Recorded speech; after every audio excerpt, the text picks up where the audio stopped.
Hola, ¿qué tal? Hoy vamos a hablar de Alder Lake, concretamente del i9 12900K. En el anterior vídeo monté un super PC utilizando ese CPU y también usé 32 GB de memoria RAM DDR5 a 5200 MHz. Todo eso iba montado en una de las nuevas placas base del chipset Z690. Y hoy ha llegado el día en el que resolveremos todas vuestras dudas.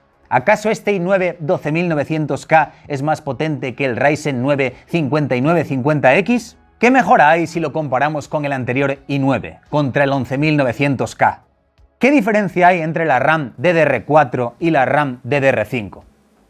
¿Qué nos depara el futuro con el puerto PCI Express 5.0? ¿Merece la pena actualizar? ¿Eso y más? Porque después probaremos 4 juegos en el Super PC. Pues eso es lo que vamos a ver hoy. Pero antes, un pequeño anuncio de algo que os puede interesar y empezamos. Este vídeo está patrocinado por Letyshops. Es muy interesante, ya que es un servicio de cashback en el cual te devuelven un pequeño porcentaje de lo que pagas al hacer una compra. Sí, sé que suena un poco extraño, pero ahora os explico cómo funciona. ¿Cómo es posible esto?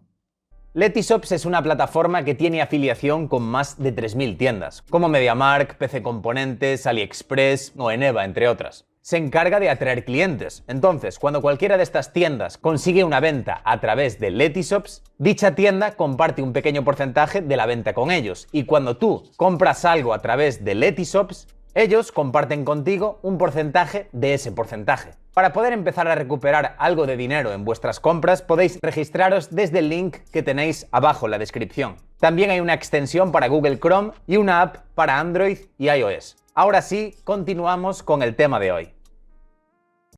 ¿Qué es lo nuevo que nos traen estos procesadores de arquitectura Alder Lake? Pues vamos a centrarnos en el i9 12900K, porque es el que tengo aquí y el que estuve comparando con los otros CPUs que dije antes. Pues veréis, a diferencia del año pasado, que era el i9 11900K, que era un procesador de 8 núcleos, 16 hilos, con unas frecuencias base de 3,5 GHz y un boost a 5,3 GHz, este i9 12900K es el primer CPU híbrido de la marca. ¿Esto qué quiere decir? Pues que consta de 8 núcleos de alto rendimiento, llamados P-Cores, y 8 núcleos eficientes, llamados E-Cores.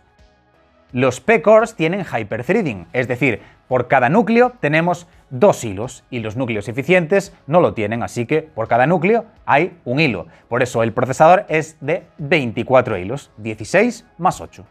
Matemático. Esto lo que permite es mejorar la eficiencia a todos los niveles, no tan solo a nivel energético, sino también a nivel de rendimiento, ya que, por ejemplo, si estamos haciendo, imaginaos, multitarea, estamos haciendo streaming de un videojuego, el Far Cry 6, pues los núcleos potentes se van a dedicar a procesar todo lo que tiene que ver con el Far Cry y los eficientes a otras tareas que están más en segundo plano. Entonces, al final, todo va a funcionar más fluido y el procesador se va a cargar menos. Pero no tan solo hablando de multitarea, porque haciendo una cosa sola, estuve haciendo pruebas simplemente jugando, y el procesador se carga mucho menos que, por ejemplo, el i9 11900K y también incluso que el Ryzen 9 5950X. Por poneros un ejemplo, estuve jugando al Assassin's Creed Valhalla y la carga en el procesador que había, en 4K con todo puesto al máximo, era de un 12% o poco más. Incluso bajaba a un 10, 9 en ciertos momentos. Esto es positivo, ya que significa que el procesador va a estar más desahogado, mientras que en la generación anterior Ryzen pasaba por encima de Intel en esto, ya que los procesadores de AMD se cargaban menos a la hora de jugar que los Intel, aún teniendo la misma cantidad de núcleos hilos en ciertos casos, que quiere decir que los núcleos de AMD eran más eficientes, pues ahora no es así e Intel lleva la delantera. Esto hablando de la eficiencia en cuanto a carga, no del rendimiento final. ¿Qué quiero decir con esto? Pues que antes, si comparábamos un Ryzen 5 5600X contra un i5 11600K en gaming, si bien es cierto que el Ryzen gestionaba mejor toda la carga, conseguíamos normalmente algún FPS más con el i5 11600K, aunque también depende del juego, iban bastante empatados ahí. Lo que pasa es que si queríamos hacer streaming, una multitarea grande, pues al final el Ryzen 5 pues era mejor, pero para una sola tarea pues podía ir mejor el i5. ¿Y a qué frecuencia trabajan los diferentes tipos de núcleos del i9 12900K? Pues veréis, los 8 que son de alto rendimiento tienen una base a 3,2 GHz con un boost de hasta 5,2. Y los eficientes tienen una base de 2,4 GHz con un boost de 3,9.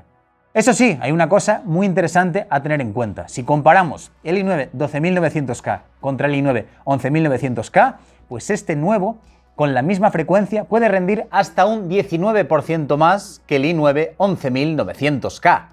Así que no os fiéis tan solo de la frecuencia. Ya sabéis que el tema de los procesadores es muy complejo. Por eso hay que hacer muchas pruebas para ver realmente cuán potente es.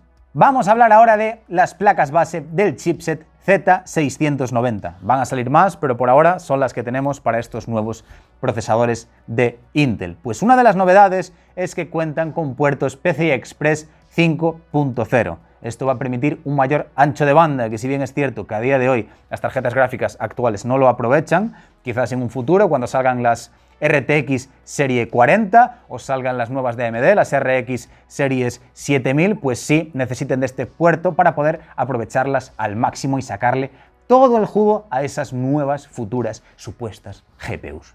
Pero por ahora da un poco igual, esta es la base de una nueva generación. Al igual que la RAM DDR5, porque veréis, por lo que estuve viendo hay placas base de este chipset que tienen slots para memoria RAM DDR5 y otras para DDR4. Por ahora no vi ninguna híbrida.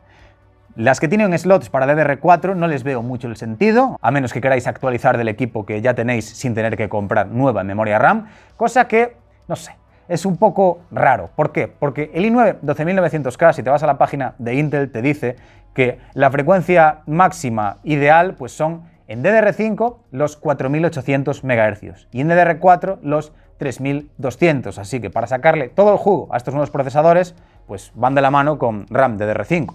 En principio sería lo ideal. Lo que vamos a conseguir con esta memoria RAM también es un mayor ancho de banda, una mejor comunicación con el procesador para que todo funcione de una manera más rápida, pero a día de hoy, en las pruebas que hice, no veo ningún tipo de cambio comparando este i9 con RAM DDR5 contra el Ryzen 9 que lleva DDR4 a 3200 y el i9 11900K que también lo probé con RAM DDR4 a 3200 MHz, ya que las pruebas que hice en juegos, pues en 4K con todo puesto al máximo me daban básicamente los mismos FPS, porque quien manda ahí es la tarjeta gráfica, que probé todo con la RTX 3080 Ti. Así que la RAM DDR5 ahora mismo supone un cambio, realmente no, y hay que poner según el procesador que tengas la memoria RAM ideal para el mismo. Pero al final en las pruebas reales pues no importa tanto, al menos en gaming. Lo que sí estamos viendo es la llegada de la nueva generación de placas con procesador y RAM. Es el futuro, eso está clarísimo. Lo que pasa es que a día de hoy aún no vemos pues todo el partido que se le puede llegar a sacar. Eso con el paso del tiempo pues ya se verá de una manera más notable. Lo que sí me gustaría comprobar de la RAM DDR4 contra la DDR5 es utilizando este i9, por ejemplo, con los gráficos integrados. A ver qué tal es la comunicación y si probamos una placa con DDR4 y otra con DDR5, si realmente vemos una diferencia notable de rendimiento. Si queréis un vídeo probando los nuevos gráficos integrados de estos CPUs de 12ª generación de Intel, dejádmelo abajo en los comentarios. Y que no se nos olvide que como novedad también tenemos un nuevo socket, el 1700. Por lo que no podéis actualizar el procesador si tenéis una placa base para CPUs de 10ª o 11ª generación, por ejemplo. Tendríais que comprar una placa nueva y RAM DDR5, y si instaláis Windows 11, mejor todavía. Esa sería la configuración óptima para exprimirlos al máximo. Lo que sí os puedo adelantar antes de dar paso a los resultados de los tests es que hablando del mundo de los videojuegos, a pesar de que las consolas tengan RAM DDR5, que eso no os engañe, ¿vale? Igual que pasa con los SSD, que la Play 5 tiene uno súper rápido, en PC no hace falta. A día de hoy no vemos una diferencia de rendimiento notable. Podéis tener un procesador de 10ª generación de Intel, un i5 10600K, y os va a sacar prácticamente el mismo rendimiento que un i9 si estamos jugando con una RTX 3080 Ti en 4K, por ejemplo, o con una RTX 3070 Ti. Tampoco hay un cambio realmente drástico que haga que cambiemos, ¿no? Porque manda más la gráfica que otra cosa. En cuanto a procesadores, estamos muy bien servidos y siguen funcionando bien. Esto es con memoria RAM DDR4. Y en cuanto a SSDs, pasa lo mismo. Teniendo uno bueno NVMe, ya vamos sobrados. Que tenga una lectura-escritura de 2000 o 3000 megasegundos ya es más que suficiente. Aquí ya estamos hablando de gama alta, muy alta o top, ¿eh? Ya sabéis que, bueno, me podría aquí meter en camisas de 11 varas, pero no hace falta. Windows 10 contra Windows 11. ¿Cómo hiciste todas las pruebas, Dante? Pues los hice en ambos sistemas operativos. Aquí había polémica, porque los procesadores de AMD antes podían rendir hasta un 20% menos en Windows 11 en comparación a Windows 10. Entonces decían que pues estaba todo trucado por parte de Intel porque iba muy de la mano con Windows 11 y Ryzen no rendía ahí. Tranquilos, ya salieron parches y ya todo funciona perfectamente. Es más, está todo muy empatado en cuanto a gaming, pero en otro tipo de tareas la cosa cambia. Pero ya hablando del rendimiento como tal, vamos a ver. En juegos, en 4K con todo al máximo con este equipo, recordad, i9 o Ryzen 9 o lo que sea, ya sabéis, 32 GB de RAM, placa top, fuente de alimentación top, todo perfecto para sacarle todo el jugo. Bien, pues lo probé en Far Cry 6, en Assassin's Creed Valhalla, Forza Horizon 4 y Watch Dogs Legion. Pues básicamente obtuve el mismo rendimiento. Sí, a veces ganaba el i9 nuevo por un FPS 2, cosas que, no sé, no son relevantes. Todos los resultados de los tests que estáis viendo son con todos los procesadores de serie. Tanto los de Intel como el de AMD están de stock, tal y como vienen. Pues vamos sobrados en cuanto a CPU, aquí manda la gráfica y también para otro tipo de tareas. Para la renderización de vídeo, el modelado 3D, tiramos mucho de GPU también, pero si hablamos de potencia bruta del procesador, sí que el i9, este nuevo, le gana a todos, tanto al de la anterior generación, obviamente, como también al Ryzen, porque vemos, por ejemplo, en Cinebench, que aquí estáis viendo los resultados, que tanto en multinúcleo, en ese test, como en mononúcleo, gana el i9 12900K. Y en Windows 10 pasa básicamente lo mismo, los resultados son bastante similares. También hice un test sintético en PCMark, que es un software que lo que hace es testear el equipo, utilizando también no solo el procesador, sino la gráfica, pero en un montón de ámbitos, tanto en el tema de oficina, como modelado 3D, renderizado de vídeo, en un montón de tipos de tareas distintas. Y ahí también ganó el nuevo i9. Y es que todo lo que tiene que ver con la creación de contenido, multitarea, renderizados y demás, este i9 12900K ha mejorado muchísimo en comparación al anterior i9. Quizás no sea el mejor software para comparar porque tampoco hay mucha diferencia entre el Ryzen 9 y el anterior i9, cosa que me extraña un poco. Pero bueno, ya sabéis que en tareas de uso diario al final manda mucho la tarjeta gráfica, pero sí que es cierto que si queremos darle la copa de ganador al i9, en comparación a los demás, como haciendo la peleita esta, pues sí que gana, sea más o menos relevante, pero sí que es el mejor procesador de gama doméstica actual, eso está claro. Y ahora muchos estaréis diciendo, ¿pero quién compara procesadores jugando a juegos en 4K? Hay que probarlos en 720p con todo en bajo. Claro, que te compras un i9 o un Ryzen 9 para jugar en 720p, ¿verdad? Vale, si queréis hacer aquí, no sé, la competición, pues sí que es la manera más notoria de verlo, porque, a ver, yo hice pruebas, que tengo aquí los resultados, en 1080p con todo en bajo. Ya bajarlo de ahí me parece ridículo, porque cuantos más FPS se generan, más cantidad de fotogramas tiene que procesar el procesador, valga la redundancia. Entonces, pues ahí se va a notar más cuál es el mejor. Pues vamos a ver resultados, por ejemplo, en Far Cry 6. Pues el i9 12900K consiguió 181 FPS, el Ryzen 9 170 FPS, 11 menos. Y el i9 11900K 159 FPS. Aquí es más notable la diferencia. Y en otro juego, en el Forza Horizon 4, lo que pasó en Windows 11 fue lo siguiente. El i9 12900K consiguió 353 FPS, el Ryzen 9 316 FPS y el 11900K, el anterior i9, consiguió tan solo, entre comillas, 266 FPS de media. Aquí estamos hablando de fotogramas por segundo de media. Eso en Windows 11. En Windows 10 pasó esto, que ya no lo voy a narrar para que no se haga eterno, podéis pausar el vídeo y verlo. Y esto le vuelve bastante loca a la gente pensando, entonces si quiero aprovechar un monitor de 360 Hz para jugar a nivel competitivo, seguro que me hace falta un i9 o un Ryzen 9. No, no hace falta. Con un i5 de 10ª generación en adelante o un Ryzen 5, por ejemplo el 5600X, ya vais sobrados para aprovechar cualquier cosa. Que sí, que aquí se notó una diferencia de FPS tal, pero en un Counter-Strike o en un Overwatch o en un Valorant vais sobradísimos, olvidaos de eso, no os volváis locos, no tiréis el dinero, ¿vale? Ya hablé muchas veces que en cuanto a CPUs vamos muy sobrados a día de hoy, hablando de gama media alta.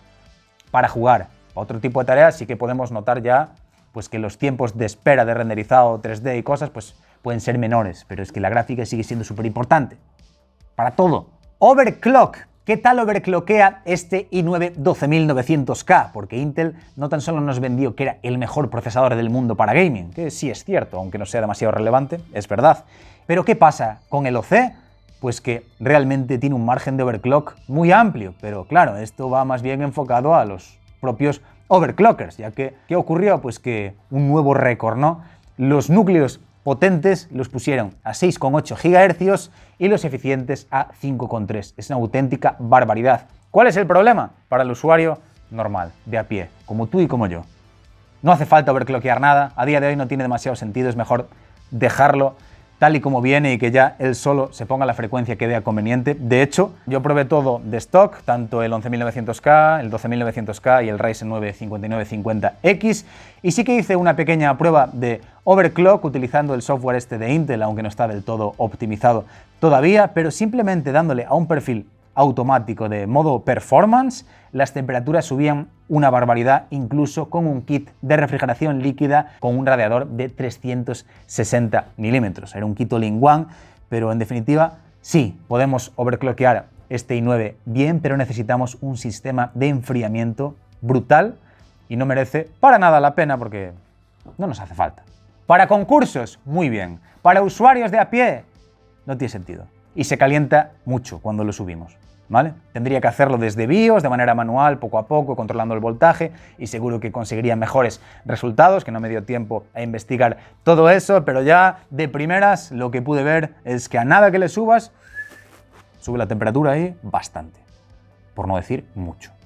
Matizándolo más, haciendo overclock automático con el software de Intel se calentaba tanto que se producía estrangulamiento térmico, no podía refrigerarlo, ni siquiera un kit triple, all-in-one, con un radiador de 360 milímetros de los nuevos. Ni eso podía mantener las temperaturas a raya con un perfil automático. Igual de manera manual sí que se podía conseguir, tendría que investigar más, pero este procesador, en principio, dejadlo de serie y ya. Pasa lo mismo con el Ryzen 9, ¿eh? Probad a overclockear un 5950X. Está ya al tope, ya están pasados de vueltas, vienen ya de fábrica, dejadlos solos, que ya van bien. Ese es el consejo que os doy. Ahora, si sois usuarios expertos, cada uno, pero me parece a mí que cada vez el overclock se va a quedar más en terreno de puros overclockers que de usuario de a pie. Precios, vamos a hablar de eso. A ver, este i9 cuesta 680 euros aquí en España, el Ryzen 9 cuesta 800 y el anterior i9 unos 520. Para jugar, el que más compensa, hablando ya del kit, placa base, RAM y CPU, el i9 de la anterior generación es el que costo-rendimiento nos da mejores resultados porque básicamente en juegos, si lo acompañas de una tarjeta gráfica potente, que es con lo que vas a acompañar un i9 o un Ryzen 9, de una 3070 Ti o 3080 para arriba, pues el que más compensa, en realidad, a día de hoy, es el 11900K. Si ya te sobra presupuesto, pues el mejor es el 12900K, pero ¿cómo salen esos kits de placa RAM procesador? Tal y como lo probé yo, es decir, el procesador, placa tope de gama más 32 GB de RAM, precio mínimo. Vamos a ver. Si optamos por el Ryzen 9 5950X con una placa base del chipset X570, una ya más normalita para no irnos de presupuesto, junto con 32 GB de RAM a 3200 MHz, nos sale en unos 1090 euros en adelante. Si optamos por el 11900K con una placa base del chipset Z590, 32 GB de RAM a 3200 MHz y ese CPU, pues el precio de esto sería de unos 830 euros en adelante. Y con este i9 12900K, si elegimos este CPU más una placa base del chipset Z690 con slots para memoria RAM DDR5 junto con 32 GB de ese tipo de memoria a 4800 MHz, nos sale todo en unos 1290 euros. De ahí para arriba. Así que ese es un poco el resumen del i9, de este procesador de arquitectura Alder Lake. Estoy por probar también el 12600K, que seguramente sea el más interesante de todos. Veremos qué tal funciona ese CPU. Y también seguro que va a ser muy interesante este sistema híbrido de núcleos para portátiles, que también va a llegar Alder Lake a laptops. Y ahí seguro que la gestión de la batería es mucho mejor y veremos que también lo va a hacer Intel en ese sector. Así que, ahora sí que sí, vamos a pasar con los test a videojuegos en tiempo real con el super PC que montamos el otro día. Vamos a ello. Empezamos con Far Cry 6. Ha llegado el momento, por fin, de disfrutar de toda la potencia que nos ofrece este super PC. Vamos a ver el rendimiento que nos otorga en algunos de los últimos videojuegos que se han lanzado al mercado. Esta sexta entrega de la saga Far Cry está en 4K con absolutamente todo puesto al máximo y vamos a ver a cuántos fotogramas por segundo corre este título. Aquí tenemos a Enrique, nuestro amigo el cocodrilo, y está funcionando a más de 60 FPS. Por desgracia no estamos aprovechando la tasa de refresco de este televisor OLED de 120 Hz, porque estamos a una cantidad de FPS muy lejana a esos 120, pero la fluidez es muy buena y este motor gráfico se hace como, no sé, da como la impresión de mucha fluidez a pesar de estar a 60, que está bien, ¿no? La cantidad, pero parece como que va a 80, 90 y en realidad no. De todas formas, si tocamos un poco algunos parámetros gráficos, podremos aprovechar esos 120 Hz sin ningún problema. Ya sé qué pregunta estáis esperando, pero ¿puede mover Crysis, concretamente el 3 Remastered? Eso es lo que vamos a ver en este momento.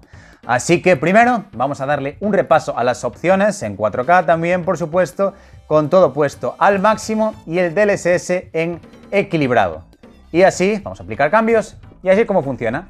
Esta es una zona muy exigente, ya sabéis que soy un friki enfermizo de esta saga, así que conozco todo. Y está yendo a más de 70 FPS. La calidad gráfica es bastante similar a la del título original, menos en espacios cerrados, ya que como tiene Ray Tracing pues se nota más el tema de la iluminación ahí. También si te acercas a ciertas zonas, como hay una mejora en las texturas, pues son detalles que podemos ver que sí que han aumentado el nivel de calidad, pero a menos que no hayáis jugado a los juegos originales, estoy hablando más bien del 2 y el 3, pues no os recomiendo comprar esto porque tampoco vale demasiado la pena, la verdad. En el primero sí que cambia la cosa, pero en PC tampoco compréis el Remastered porque cambiaron un poco el sistema de juego. Parece que hicieron el port en base a la versión de consolas en lugar a la original de PC. Hicieron una caca, ¿vale? Así que una pena, pero es lo que hay. Me gustaría poder hablar maravillas de esto, pero la verdad es que no puedo decir muchas cosas positivas. Ahora está yendo a más de 80, incluso 90 FPS porque estamos viendo para el cielo, destruyendo estas torretas. Vamos a darle allí, ¡pam! Y fuera, todo destruido. Vamos allá por primera vez con Left 4 Dead 3. Bueno, Back 4 Blood, pero bueno, parecido, ¿no? Ahí lo tenéis, está yendo a más de 150 FPS, estamos aquí. Antes de empezar la partida está todo puesto al máximo, por supuesto en 4K y con el DLSS en calidad, así que lo que se pierde es muy poquito porque estamos priorizando precisamente eso, la calidad de imagen gráfica del rescalado este, ¿no? Que hace con la ayuda de la inteligencia artificial. ¡Pa, pa, pa! Muerto el zombie y este juego pues hay que jugarlo con amigos, pero yo como no tengo, pues tengo que jugar solo, ¿vale? Y tengo mis amigos online. ¿Cómo se llama? Mira, este se llama Handsome Lion. Vamos allá. Es que cómo se disfruta todo con el OLED. Yo lo siento, ¿eh? No lo estoy echando en cara. Estoy diciendo que si algún día tenéis la posibilidad de haceros con una tele así, pues este tipo de juegos que hay zonas muy oscuras, se ven los negros puros y sientes que estás ahí en medio de la invasión zombie que todos alguna vez en nuestra vida viendo The Walking Dead pensamos: ¿cómo reaccionaríamos nosotros ante una situación así? Y por último, vamos a grabar el Age of Empires 4. Ahí lo tenéis, el primer juego de estrategia que muestro en el canal. Este es el inicio de todo, el tutorial. Hay bastantes NPCs. Tuve que ponerlo en modo ventana, básicamente porque si no, no se desbloquea la cantidad de fotogramas por segundo. Así que vamos a atacar esta zona. Es así, ¿no? Ahí van todos y está yendo a 100, 120 FPS. Pero baja un poco, así que el título es bastante exigente. Al final hay mucho macaquito que tiene que procesar, ¿no? El equipo. Pero me encanta cómo se ve, es súper bonito todo. Yo me esperaba que la calidad iba a ser peor, las animaciones y todo, pero parece que el juego está súper chulo. Habrá que echarle horas y disfrutar de él. Aquí tenemos a nuestros arqueros todos, mira, con los caballitos. Maravilloso, ¿eh? Y creo que lo vamos a dejar por aquí para que el vídeo no se haga eterno. Espero que os haya gustado mucho, así que si queréis apoyarme, suscribíos al canal, seguidme en mis redes sociales, tenéis abajo los links en la descripción de Instagram, Twitter y demás. Y eso es todo, nos vemos en el siguiente vídeo. ¡Chao!